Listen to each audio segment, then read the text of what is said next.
This week on Talk of the Town, we highlight the library's Summer Reading Kickoff Party. Find out how you can become a part of Tree Mountain's 100 Mile Club and watch the Spring Sports Recap with Athletic Director Clay Chournos.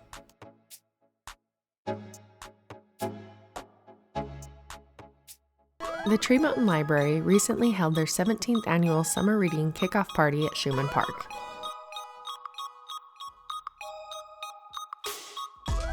The event started with plenty of vendors and games.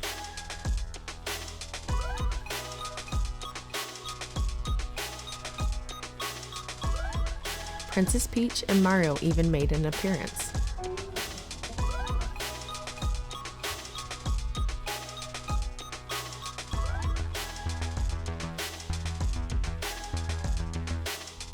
Games and fun were had for all as Tree Mountain's mayor and city staff cooked up burgers and hot dogs for more than 400 people.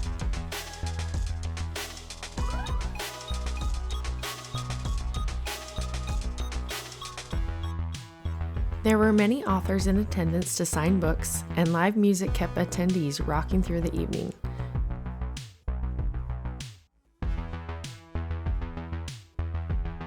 During this event, the city wrapped up their annual Slothathon, where participants had the month of May to complete an Ironman. They then moved right into their next challenge, the 100 Mile Club.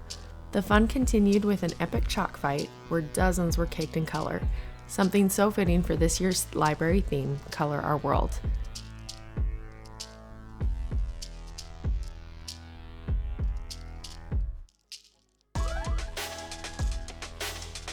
The night wrapped up with a movie in the park. Kids were encouraged to decorate a car for the drive-in movie showing of Super Mario Bros. If you missed the fun, be sure to check out all the happenings at the library on their website and put next year's event on your calendar.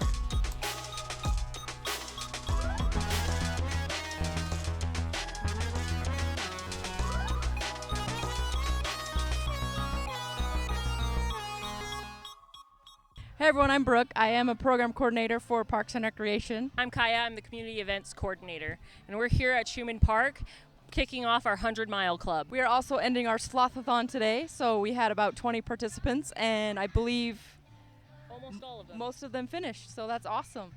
And it was a full Ironman within a month's time.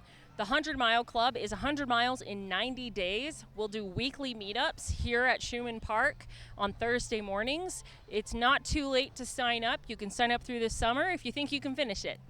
You just download an app and it can track all of your miles. Physical fitness is really important for any community. There's a lot of mental health stability that you can get from being more active. It helps bring together like-minded people, and we're just here to help facilitate that.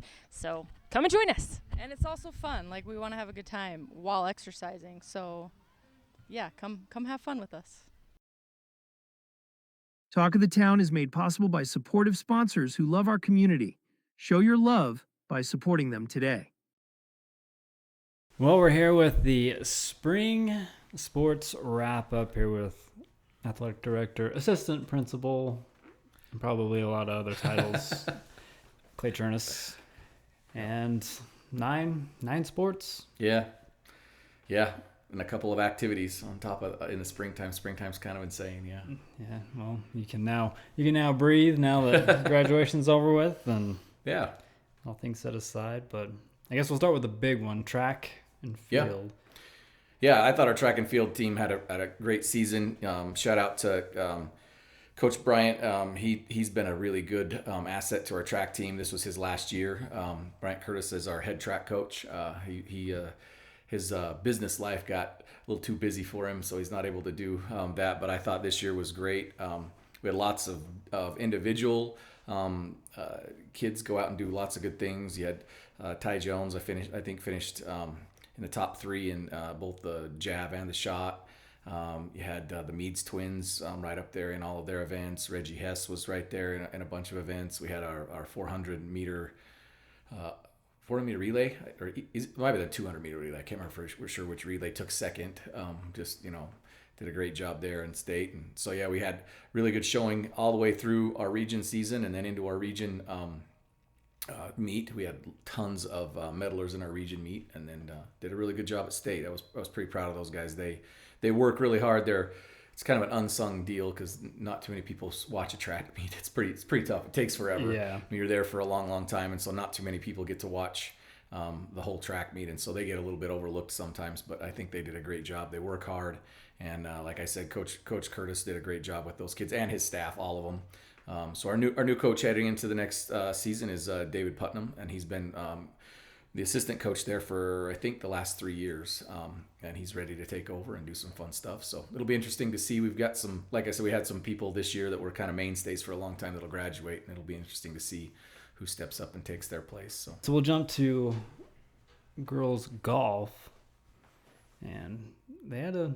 pretty good. Yeah, our girls golf team did really, really well this year. They had a couple of top 3 finishes in our region plays, which hasn't happened for a while. And then they finished really well in our region tournament.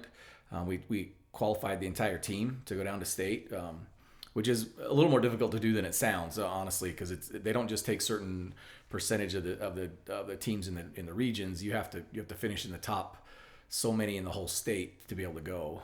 So it was kind of a big deal. And then not only that, when we got down there, we qualified for the second day. So you have to finish in the top, I think, 10 overall team scores to finish to go and play in the second day. And we were able to finish there and was a really good finish to our season. We had a couple of seniors, Tylee Bennett and Maddie Littlefield were our 2 seniors on the golf team this year. And they were both instrumental in how good our team did. So we had a new coach this year. Kevin Euler was our new girls golf coach. So lots of new stuff happening, but also, look at that and go, okay, we did really, really well with just 2 seniors. Obviously we got some good golfers coming back in. That's not true. Oakley Burton was also a senior this year, I think. So anyway, so lots of good stuff with all of that, and I loved seeing where they ended up. So that was really a good situation for where they ended up. And Yeah, because I think Bennett hit a 70, 77, 78 yeah, or something like that. Yeah, she was pretty consistent for us all year. She was always right in the top. I think she finished second in region overall, but always right there competing for the top spot in region. And so yeah, it was kind of the leader when it came to our scores and stuff that way. So that was good. Yeah. Let's jump into a boys sport. We'll talk about boys tennis. They had a new coach too. Yeah, new Coach Justice Wise. Normally known for football, doesn't know, and he'll tell you this, he doesn't know a whole lot about tennis, but was willing to step in and make sure that our kids had someone that could be there and make sure that they had a program this year. And so I really appreciate him doing that. He put a lot of time into it, tried to learn as much as he could about the sport and support our kids, and they did a good job. We had a few victories over the course of our region season. It's a we don't have a lot of kids come out for boys tennis. We actually did have quite a few more this year than we have in the last couple of years, but we're not quite as competitive as maybe we would like to be, especially with our region. There's a lot of tennis players in Cache Valley that go over to like the Logan tennis courts, and they have a whole bunch of different professional instructors and stuff over there. So we don't get that too much here. So our kids just have to kind of fight and claw and compete, and they did a good job that way.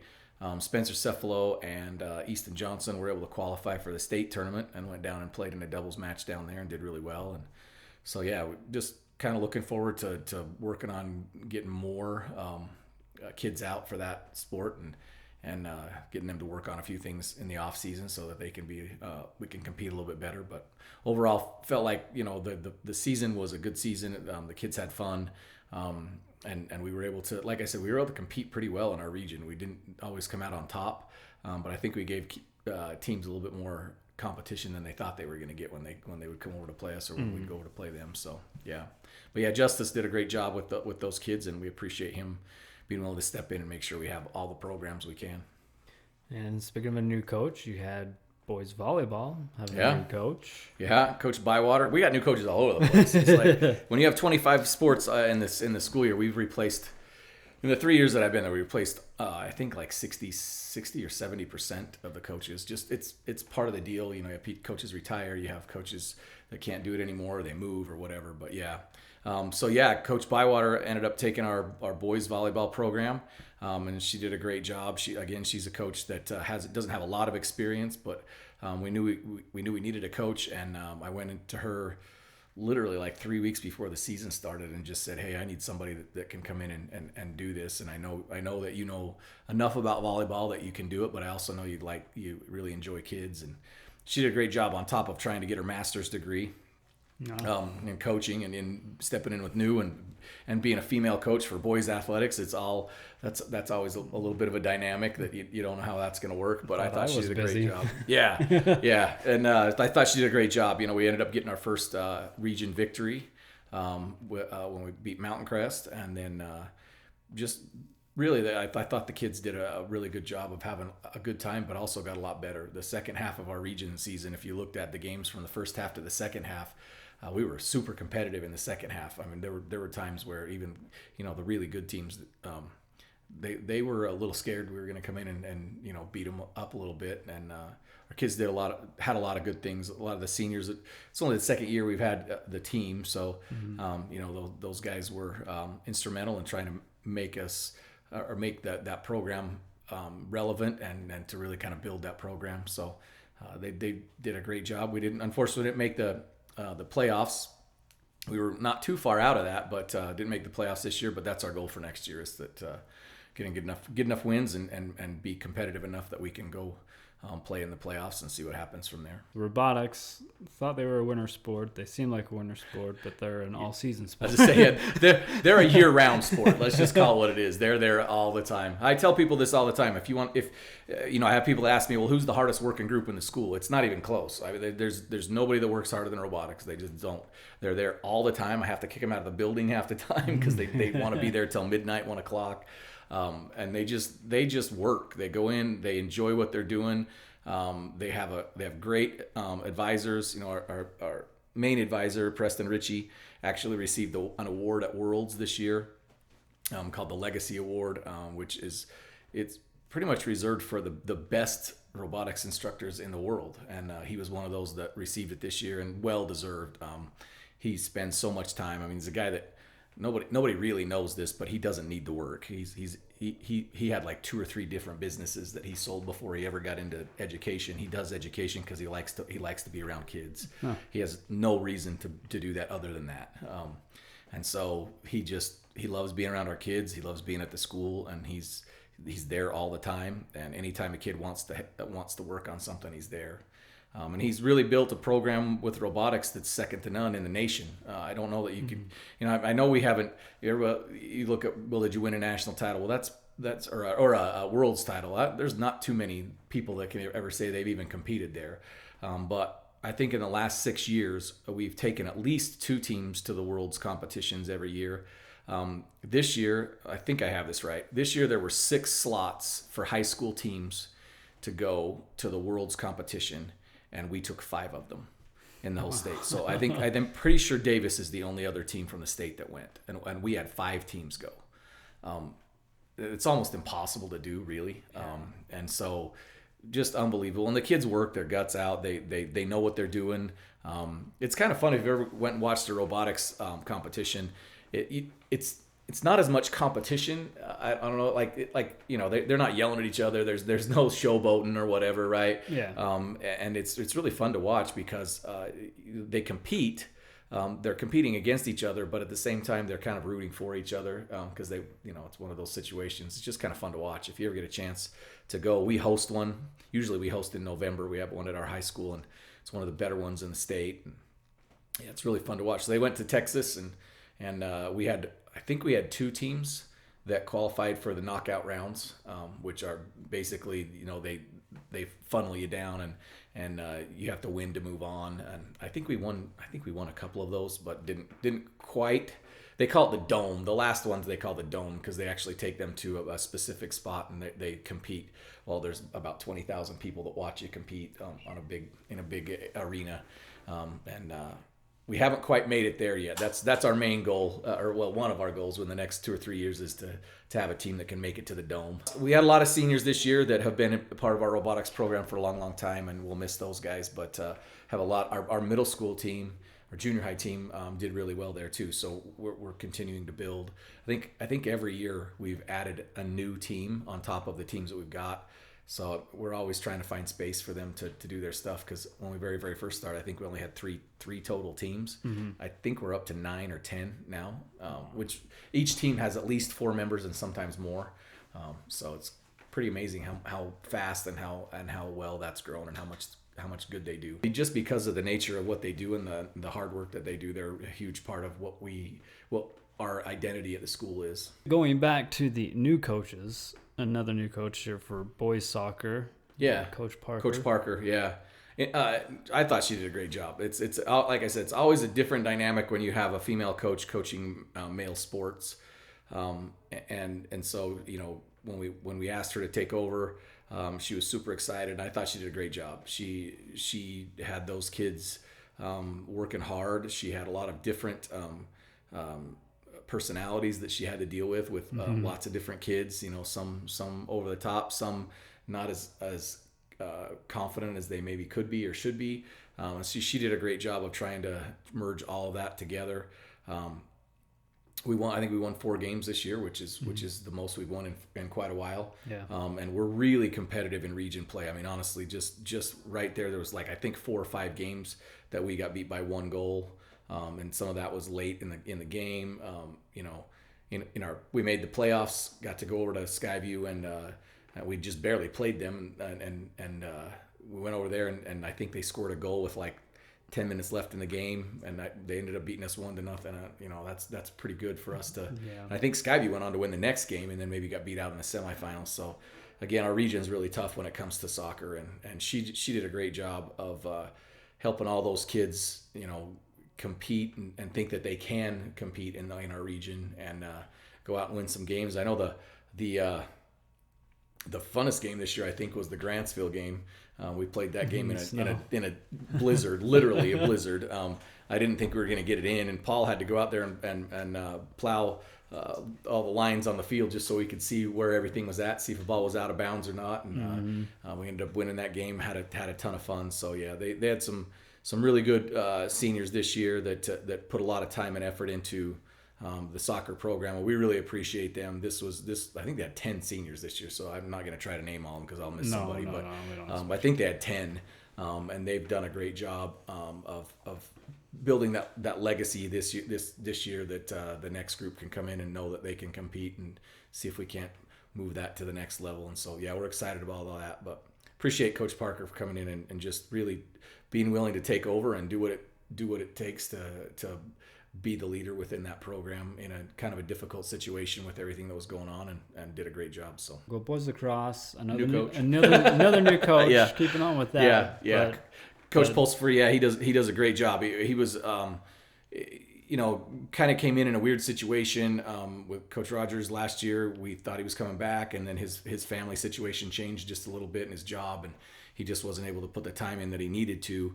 And so he kind of came to us right around Christmas time, really, and said, I just don't think I can do this. And then, so we're going right into the off season, the most important part before the season starts. And we're able to hire Matt. He'd been an assistant and played lacrosse. I think he played lacrosse. He went to Box Elder High School, I'm pretty sure. And anyway, played down there, but has done a great job with our team this year. He was really able to take a bunch of kids and help them be confident in what they could do. And we ended up learning that even when they were behind in a game, that didn't matter, that they had a chance to come back and make a difference, and they did that a ton. And loved watching them play. They got to host 2 home games. And get a bye. Yeah, and they got the bye, host 2 home games, make it to the semifinal game down at Waterford, and I thought they competed really well down there. You had a couple situations really early in the game where we had some pretty good shots, and if they go in, it changes the dynamics of that game drastically within the first 5 to 6 minutes, and I think it's a different game if we can get that. But hats off to Provo, they did a great job with they have a really good program there too. But I love our kids' fight and tenacity. It was lacrosse. I don't know much about lacrosse. I feel like I ask stupid questions all the time to the coaches that come out and say, why did they do that? And they look at me like, well, don't you know? I'm like, no, I don't know. So I watch if they put the ball in the goal, then I know that's a goal, right? That's pretty much it. But it's fun to watch those kids just beat the heck out of each other. Sometimes it's a pretty rough sport. Oh yeah. But it's fun to watch, and they're always running around, and they're always super positive. It's fun to watch those kids just beat the heck out of each other. Sometimes it's a pretty rough sport. Oh yeah. But it's fun to watch, and they're always running around, and they're always super positive. They're always doing a good job of being good teammates. So that was fun to watch. They're very respectful, and that's in large part due to the coaches and what they expect out of the kids. So appreciate Coach Pulsifer and his staff. I think they did an outstanding job this year as well. The region thought so too. He got the coach of the coach of the year in the region. Yeah, coach of the year in the region, which well deserved. I mean, well deserved. Yeah, Westfield won the region, but they had a lot of kids that came from a couple other schools that had always played together as well. Mm-hmm. So a little bigger situation, but yeah. For us to be right there at the end and finish where we did in region and then go all the way there to state, because Westfield didn't make it to the semifinals. We were the only team from our region that made it to the semis. Yeah, Juan Diego pulled the upset. Yeah. So anyway, well-deserved Coach of the Year award for Coach Pulsifer, and looking forward to a good season next year. I know we have, like I said, we have a bunch of seniors we got to replace, so he's looking to recruit kids. So if you're interested in lacrosse, get a hold of Coach Pulsifer. And next year, moving into the new region, the Tooele schools don't have lacrosse, so our region will actually stay the same. Other than we won't have Westfield, we'll just have the Logan schools and Logan High School. So we'll stay with that region because 3A doesn't have lacrosse, and like I said, the Tooele schools don't have lacrosse. So baseball, yeah, good year. I think Coach Haas posted, I think they had 19 wins, which is a top 5 wins in all of team history, well, at least since 2010. Shout out to 2024. They still have the best record, or 2004 still has the best record ever, 26-3. But no, the baseball team this year did a great job. 19 wins is an outstanding accomplishment. Especially our region was a lot tougher this year, up top to bottom. We had lots of really good competition with that. Went out and competed. We had a little bit of a rough start to our region season. Mm-hmm. We were only playing everybody twice, and so it didn't give you that extra game to see where you were at with some people. So we got into a situation where we had some games left, and we got rained out, and the weather had caused us to lose some games. And I thought Coach Haas did a phenomenal job of going out and picking up games that meant something, and did some other things that way to try and build our RPI to the point where we could get into a situation where we didn't have to play that first week because we were a little bit banged up. Mm-hmm. And they went out, and I think they went on an 11-game win streak, something like that, to close the season, which was great. Beat a really good Park City team in a blizzard at Bountiful High School to really solidify. So they finished in the 7th spot, which is the highest we finished in a little while. Got a bye, and then was able to host Provo at home in the Super Regionals, mm-hmm. and were able to win both of those games. Didn't have to go to an if game. Which put us in what we call the Elite Eight for the state tournament for, I believe that's the 6th year in a row that we've made it to the Elite Eight, which, I know that we're the only 4A school north of the Provo area that has done that. We're definitely the only school in our region that's done that ever, which is a really big accomplishment. It was something fun for our school to see, and you can always, with Coach Haas and his staff, you can always bet we're going to be competitive.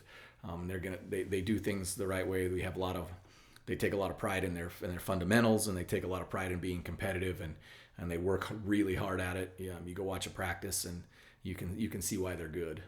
And so shout out to those guys, and had some really, really good seniors this year. Guys that have been with us and been really big parts of the baseball program, even since they were freshmen. They left a really good legacy of work ethic and being good teammates and just working hard and getting after it. So a few surprises from kids that hadn't really played a whole lot of varsity this year, stepped up and did some really, really good things, and were able to get us, like I said, into that final 8, which anytime you can do that. Had to travel down to St. George, which is always a little bit tough. So you play the number 2 seed overall. They ended up taking second, and we struggled a little bit that game, but still were very competitive, and then ended up playing Ridgeline and getting beat by 1 run against Ridgeline, and being able to be down there and be part of that, still pretty fun. See, and I think there was a ton of records broken this year, if I remember right. Holden had some. Potter's. Yeah, Potter had some with strikeouts and stolen bases. I think Nick Oliverson had the highest batting average ever. Book had some stuff with some other things. So yeah, it was fun to see that they were able to break into those and do some fun stuff. So we got some really fun, dynamic young kids coming through. I think we're going to see that you may not know their name right now, but come next springtime, they're going to light it up pretty well. So yeah, 4 times in a row state champion. Yeah, 4 straight. Yeah. I think Coach Webb calls it the Quadzilla. I think that's what he calls it, something like that. Him or Coach Ellis. I'm not sure which one came up with that, but yeah, the Quadzilla. I mean, yeah, you talk about. You got to start talking about dynasty at this point. When the only one they didn't win was the very, very first year, which again was that weird dynamic with the schedule was weird as far as like you had the whole state. You didn't break it up into 6A, 5A, 4A. Yeah. It was just basically where you ended up, and we still ended up really well there. But then the last 4 years, just dominant. And that one year, that weird year where they did that bracket or the grouping or whatever, it was Waterford who beat them out. Yeah. Which is always a good thing to get a little revenge. That's okay. We've had 2 years in a row now. I think we beat them last year in the semis, and then this year in the finals. So that was awesome. It's a huge tribute to Coach Webb and his staff. They've done a great job the last 4 years of they're just tough. They're tough. Nobody wants to play them because they know even if we play well, we'd have to play well and they'd have to play crappy for us to even have a chance. And they just never play bad. They just don't. They play good all the time. They're always ready to play. Their offense is, when you watch girls lacrosse,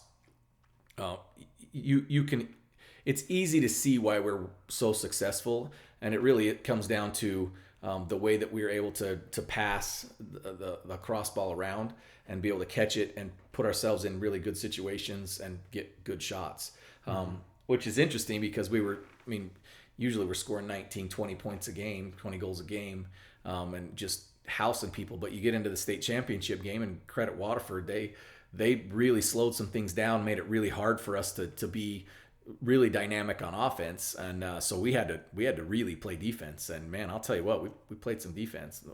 We were up a little bit, probably made it closer than we needed to at the end. I think Coach Webb was sweating a little bit there, but again, credit Waterford, they're really good. I think their best player is playing on the Chinese national team. Their head coach, I think, held the record for D1 goals, lifetime goals for quite a while till this last year. So they got some pretty dynamic pieces there too. But a bunch of farm girls from Bear River High School took it to them, so we'll take that. But yeah, 4 years in a row is amazing. They've done a great job, and Coach Webb does it the right way. If anybody goes to his practices, they practice hard.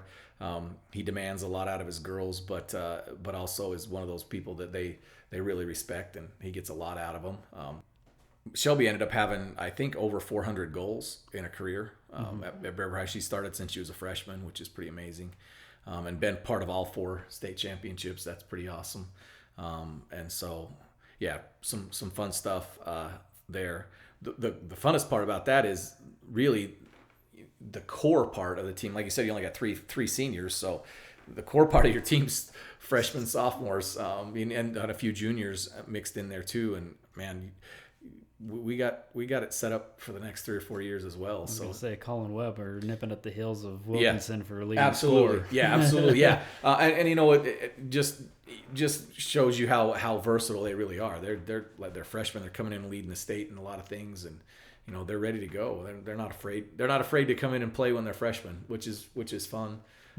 I know that Coach Ellis coaches the 7th and 8th grade team, and I think they won a state championship this year too. So the future looks pretty bright. We're okay with that. So at some point, Coach is going to have more fingers, but he's got a few years to do that. But I don't think it'll be too much longer before he'll need to maybe take off his shoes and throw some stuff on there too. So yeah. Well, speaking of a lot of champions, or championships, how about 12-time state champions for softball? Absolutely got to hand it to Coach Tyre and her staff, man. They just absolutely got after it this year. It was fun to watch. I mean, and going in, I knew we were going to be good because you've obviously got lots of returners coming back from last year. I mean, Kate Wilson was amazing last year, and you knew she was going to come in and just have a really, really good season. I don't think anybody thought she would have the season that she had. I mean, like she had an elite season. There's no question about that. I think she had 303 strikeouts this year. That's stupid numbers. Like that, you just don't see that. And I think she was named the Utah High School Softball Player by Max Preps. Named her the Utah High School Softball Player. The team ended up the number 1 team in the state, and I believe we ended up as the number 50 team in the nation. So it's pretty amazing to be able to do that. Like again, 12 times. You don't see that happen in small towns. It's just unheard of, and it's been fun to watch them. Like I said, we knew they were going to be pretty good with Kate and Bella and Lucy and Aubrey and Kendall all out there, all of our seniors there. I don't know that they realized they were going to be that good. And they just took it to people. I think we had, with 3 losses, something like that. 3 at the end. Yeah, 3 at the end. 2 of them were like 1-run losses to, the number 6A team in the state that I think we'd play again. We'd probably beat them. This was kind of a weird day, but the rest of the time just flat out got after it. I think Coach Tyre and her staff did a really good job of managing personalities and managing. They had some injuries that happened during the season that really had to change the dynamic of their lineup, which you wondered, oh crap, is that going to be the thing that prevents us from really getting over the top? Because at the time, when Molly got hurt, we were rolling. And she got hurt in it, and we had to just refocus. And Sammy Tyre comes in as a freshman, and you don't lose a beat. She comes in and does some really good things for you as a freshman. Wasn't afraid of that the moment. The moment just wasn't too big for her, and she got after it. We went through a little bit of a lull because our hitting wasn't quite as good as it was, and then they just went on a run, and it was really fun to watch. You had to like the fact that you get to beat Ridgeline again. So we beat them twice in region play, and then we open up. First of all, Ridgeline shouldn't have been a 9 seed. I mean, I know they were in the RPI, but give me a break. They got a player that's going to Texas and one that's on the USA national team that's probably going to go. Well, she'll definitely go to a D1 school back east somewhere. I mean, I don't know where, but she's amazing as well. And then they got a really good team. Have had for quite a while, and come in. We beat them twice in the region season, and then you get them as the opening game to start your Elite 8 going into the state playoffs down at Spanish Fork, and that game particularly. I think we had 4 or 5 home runs total. Yeah, that was a lot. Yeah, and part of it was the field we were playing on. I mean, like there were 2 of them that were pop-ups that probably should have been caught and went out, but both teams playing on the same field, so we'll take it. And we were the benefit of a couple of those probably. But I ended up beating Ridgeline that game, going through Orem, to beat them, and then had to come back and beat Ridgeline again. So you're looking at, in order to go to the state championship game, you got to beat Ridgeline for a 4th time, which is really tough to do against a really good team, right? Sometimes if you're not playing a great team, it's easy to do. But when you're playing a good team with a good tradition, who walked through the state tournament last year, literally. That's really tough to do. So really proud of our girls of stepping up and winning that last game against Ridgeline. And then you go into the next day and you beat Desert Hills the first game pretty handily. I mean, it was a close game, but it wasn't as close as probably the score looked like. Yeah. Girls made some great plays, and then you get out of that and know, hey, look, I got to win 1 game, 1 out of 2 on the next day, and you come in and end up.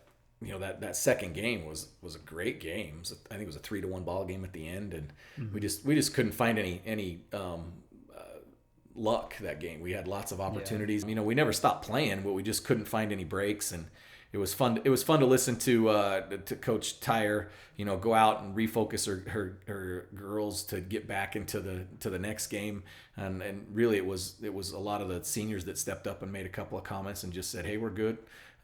Let's go win. And that next game, the state championship game might have been not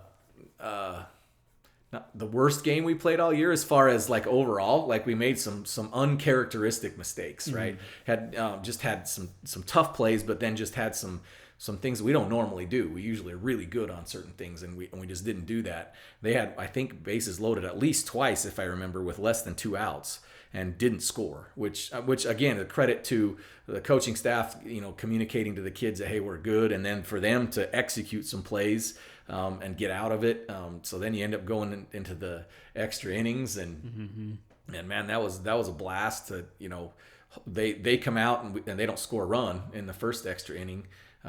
Which they're the top of the 8th, I think. Yep. So they don't score a run, which in softball, when you start with a guy at second base and no outs, that's really tough to do, to not score a run. Like honestly, you should probably score at least one. And we were just able to take them completely out of that part of their game and not allow them to score. And then you get Aubrey on second to lead off the bottom of the 8th inning, and then you go. I think it was it was Sammy Tyre. Well, yeah, Sammy comes up and she has to lay down a bunt, and everybody's like, "Oh, well, that's the easy part." Are you freaking kidding me? In softball, laying down a bunt when they know you're bunt. Everybody in the stadium knew she was bunting. I mean, the first baseman might have been from me to you away. Yeah, everybody knows she's bunting. That's not hard to know.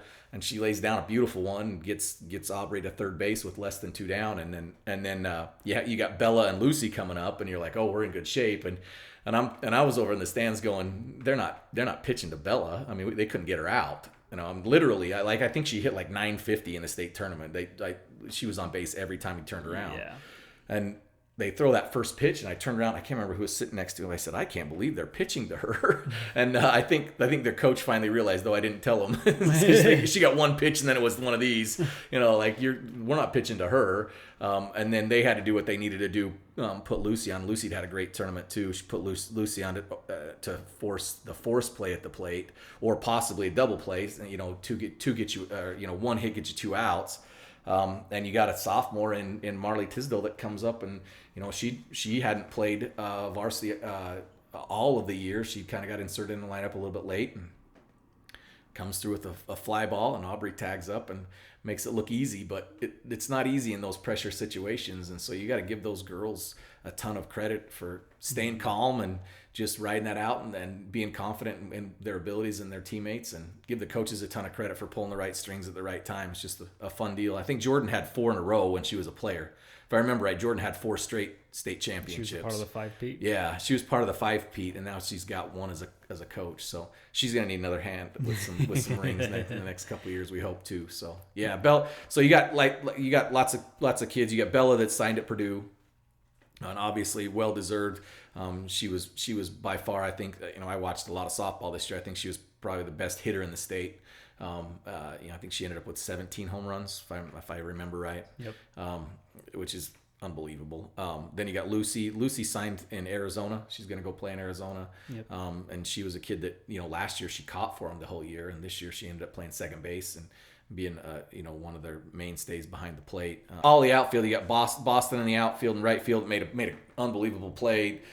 Somebody calls her Spider something. I'm not sure, but she against Provo, stole another home run in the very first game we played against Desert Hills, and so Boston did a great job. Kenny and Archibald in right made an outstanding catch to end the 8th inning. Even it was a foul ball, but if she doesn't make that catch, well, now you still got to get somebody still has a chance to have a hit to score a run. And she makes a fantastic catch out there. So you got her out there, and then you put Kate. Oh, and then Aubrey Fry, obviously in center field, made some great plays for us as well. And then Kate on the bump. I mean, how do you, like I said, Player of the Year in Utah. She's already verbaled to Solid Community College. It wouldn't surprise me to see her actually go somewhere a little bit bigger with the type of year she had this year, and just the progression of her pitching and how well she did this year. I think that's just going to continue. And Because she even said, started or last year or whatever, she didn't really expect to pitch. So then when she got thrown in there at the state tournament, you got a little bit of a taste for it, and then it was just leaps and bounds from that to what we saw this year. And she's a competitor. I mean, if anybody that's around her for 5 seconds knows she's going to compete. She doesn't like to lose, and which is great. You want that kind of stuff out there on the mound, especially on the mound. What I love about her is she never.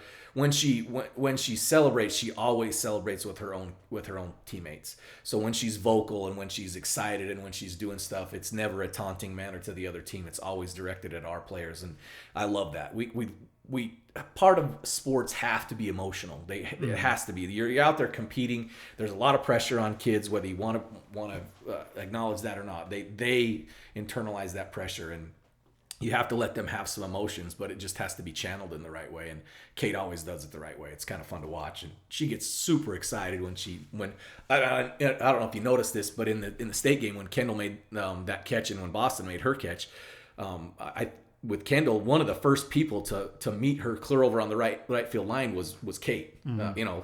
Pitchers get that. They know when somebody's backing you up, and she's one of their supporting her teammates there. So yeah, it's just been fun to watch her. You got Ali Aoki behind the plate. He'll be back. Sammy obviously was a freshman at first. You got Marley that's going to be back at Sammy was at third, Marley at first. You got London Gamble was a big part of that as a freshman. They've also got some really, really good players coming in that didn't even see the field this year because we had some really good players ahead of them that I think they're going to be well set up for a repeat run next year. It'll be interesting to see. They're going to have some girls step up that haven't had that opportunity yet, but I think they'll be ready for it. So it'll be fun to see what they got going on. And when you got the returning state player of the year, that doesn't hurt anything either. Anytime she steps in the circle, you got a chance to win. You just do. So it's kind of fun.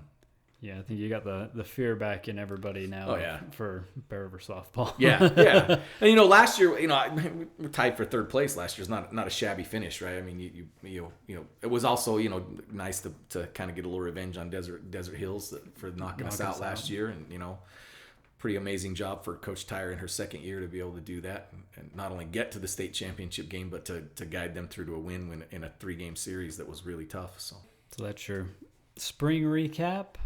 What do we got looking forward to here in a few months? We just start back over again. I start on Monday. I don't know about you, but there's no rest for the wicked, that's for sure. No, looking forward to next year. I really am. Fall's going to be a lot of fun. I think our football team's poised to do some really fun things.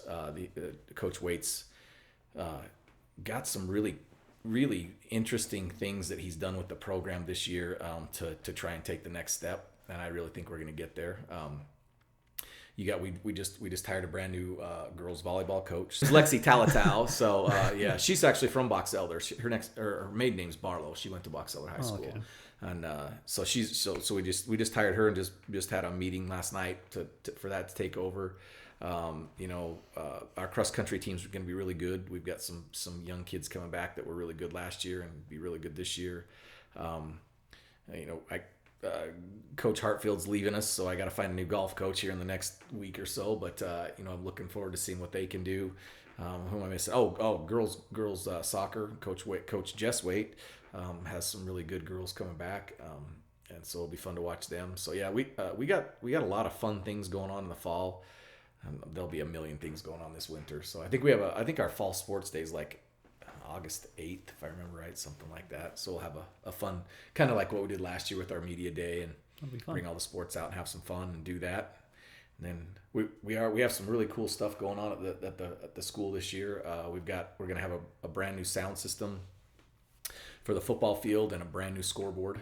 So that should be pretty fun. So come out and look for those things. It should be a blast to see some things at our place that we haven't seen before, but you may not always see, or may not also not see at anybody else's place. So it'd be nice to have a few things that nobody else has got. So yeah, looking forward to it. It's busy summer, but that's what you do. That's why you do it. And then our kids are all over the place as far as what they're doing in the summertime. We got basketball camps and drill camps and cheer camps and wrestling camps. We've got a fun wrestling camp this year. If anybody's interested in wrestling, Coach Hardy's our new wrestling coach, and his cousin Brock is coming up and doing a camp.